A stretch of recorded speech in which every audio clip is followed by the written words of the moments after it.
Hello दोस्तों, नमस्कार। आप सभी का बहुत बहुत स्वागत है हमारे इस चैनल पर। तो दोस्तों, अब हमारी जो 5 मिनट की जादू क्लास चल रही है, तो राजस्थान का एकीकरण। तो ये आपका छठवां चरण है। कौन सा है? छठवां चरण। 5 चरण है, भी हमने अपलोड कर दिए हैं। अभी तक आपने भी वीडियो नहीं देखी है तो जाकर देख लेना। बहुत ही अच्छी तरीके से हमने समझाया गया है। और हेडिंग बिल्कुल एकदम जो नोट्स है उनके तरीके से हमने समझाया है। तो अभी तक आपने नहीं देखा है तो जाकर देख लेना। ठीक है। तो आज की क्लास को हम स्टार्ट करते हैं बिना देरी किए। राजस्थान का एकीकरण हमारी सीरीज चल रही है। छठवां चरण है। इसका नाम है राजस्थान संघ या फिर राजस्थान राज्य। शुरू का विलय होता है दोस्तों। इसमें राजस्थान नाम को मान्यता मिलती है और इसके साथ 10 इंपॉर्टेंट एमएसक्यू है। तो दोस्तों, सामान्य परिचय इसके बारे में जानते हैं। तो चरण का जो नाम है वो है राजस्थान संघ। क्या नाम है? राजस्थान संघ इसका नाम हो जाता है। इसकी स्थापना जो तिथि है वो 26 जनवरी 1950 यानी गणतंत्र दिवस के दिन। इसी दिन हमारे देश का संविधान है वो लागू होता है। तो इसी दिन जो है राजस्थान संघ स्थापना होती है 26 जनवरी 1950 को। ऐतिहासिक तथ्य की बात करते हैं तो इस दिन भारत का संविधान लागू हुआ और इस प्रदेश को विधिवत राजस्थान राजस्थान नाम मिला था। विधिवत रूप से राजस्थान को नाम कब मिला था? 26 जनवरी 1950 को। ठीक है। और राजधानी जयपुर पूर्ववती बनी रही। ठीक है, राजधानी वही रही है। अगला है एकीकरण आसान फॉर्मूला।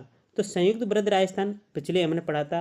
अब सुरुई आबू और दिलवाड़ा को छोड़कर, आबू और दिलवाड़ा को छोड़कर और सिरोही को राजस्थान में मिलाया गया, यानी संयुक्त वृद्ध राजस्थान में मिलाया गया था सिरोही को। इसमें से दो चीज़ें छोड़ी गई, आबू और दिलवाड़ा।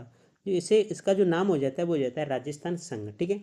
और शामिल क्षेत्र इसमें सिरोही रियासत का विलय किया गया हथलगाम सहित। सिरोही रियासत है उसका विलय किया गया हथलगाम सहित किया गया था। छोड़ा गया क्षेत्र कौन कौन से थे? आबू, दिलवाड़ा और तहसील को बम्बई प्रांत में मिला दिया गया था। तो वही बात है कि सिरोही को मिलाया गया लेकिन आबू और दिलवाड़ा को छोड़ दिया गया था। आबू और दिलवाड़ा किस में मिलाए गए थे? बम्बई प्रांत में मिला दिए गए थे। कुल मिलाकर राजस्थान में अब 19 रियासतें शामिल हो चुकी थी, बस दो क्षेत्र बचे हुए थे। एक आपका केंद्र शासित प्रदेश।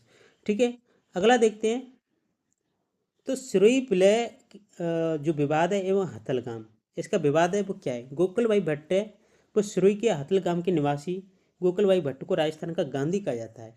तो गोकुल भाई भट्ट कहाँ के थे बच्चों? सिरोही के हथलगाम के निवासी थे और इन्हें राजस्थान का गांधी कहा जाता है। विवाद का कारण क्या है? सरदार पटेल सिरोही यानी आबू दिलवाड़ा को बम्बई प्रांत यानी गुजरात में मिलाना चाहते थे।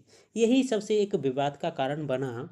सरदार पटेल जो है आबू दिलवाड़ा को बम्बई प्रांत यानी गुजरात में मिलाना चाहते थे। जनता की मांग, राजस्थान के नेताओं की तीव्र मांग पर गोकुल भाई भट्ट का जन्म स्थान हथलगाम सिरोही सहित राजस्थान में मिलाया गया, परंतु आबू दिलवाड़ा जो है बम्बई में ही रहा। ठीक है। अगला देखते हैं। तो पद एवं पदाधिकारी और राज्य श्रेणी, इसमें क्या है कि जो आबू और दिलवाड़ा है वो आपके 7वें चरण में मिलाए गए थे। तो पूरी वीडियो देखना, अभी स्किप मत करना। ठीक है। तो महाराज प्रमुख बनाए गए थे महाराणा भूपाल सिंह उदयपुर वाले। क्या है? महाराज प्रमुख। और राज प्रमुख सवाई मान सिंह द्वितीय और मुख्यमंत्री हीरालाल शास्त्री मनोनीत। ये सभी बिल्कुल वैसे के वैसे रहते हैं। संविधान के तहत राजस्थान को 20 श्रेणी का राज्य बनाया गया था। संविधान के अनुसार राजस्थान को 20 श्रेणी यानी का जो राज्य है वो बनाया गया था। ठीक है। अगला है परीक्षा उपयोगी महत्वपूर्ण तथ्य कौन कौन से हैं? 26 जनवरी 1950 को भारत सरकार द्वारा इस क्षेत्र का नाम आधिकारिक रूप से राजस्थान स्वीकृत किया गया था।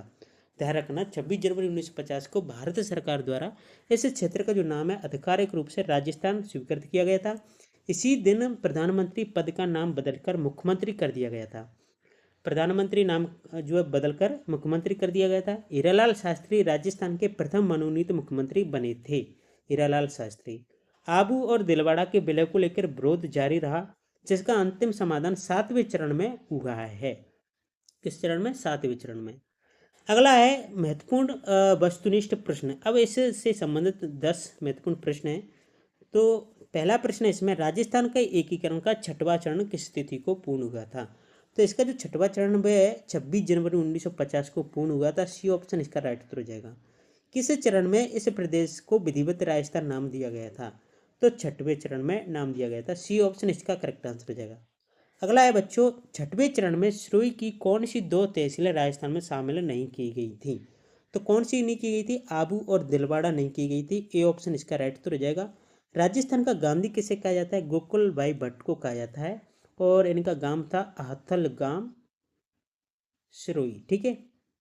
तो गोकुल भाई भट्ट, बी ऑप्शन इसका करेक्ट आंसर हो जाएगा। अगला क्वेश्चन है, अभ्यास प्रश्न है।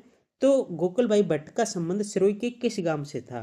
गोकुल भाई भट्ट का जो संबंध है सिरोही के किस गांव से था? तो गांव से था हातल गांव से। ए ऑप्शन इसका राइट उत्तर हो जाएगा। 26 जनवरी 1950 को राजस्थान को संविधान की किस श्रेणी में रखा गया था? तो रखा गया था राजस्थान को बी श्रेणी में रखा गया था, ठीक है। किस श्रेणी में? बी श्रेणी में। अगला है, छठवें चरण के समय प्रधानमंत्री पद का नाम बदलकर, छठवें चरण के समय प्रधानमंत्री पद का नाम बदलकर क्या कर दिया गया? मुख्यमंत्री कर दिया गया था। बी ऑप्शन इसका राइट उत्तर हो जाएगा। राजस्थान के प्रथम मनोनीत मुख्यमंत्री कौन बने थे? तो इसके जो सही ऑप्शन हो जाएगा B option, Hiralal Shastri. B option इसका राइट उत्तर हो जाएगा। अगला क्वेश्चन है, छठवें चरण के समय सिरोही की आबूदिलवाड़ा तहसील को किस प्रांत में मिलाया गया था?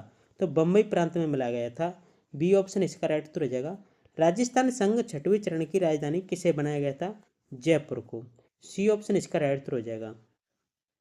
तो छठवां चरण समाप्त होता है दोस्तों। अब इससे पहले हमारी 5 जो एकीकरण के चरण है वे नहीं देखे हैं, तो इसी तरीके से हमने समझाया गया है, आप देख लेना और अपनी नोटबुक में अच्छे से लिख लेना, ठीक है।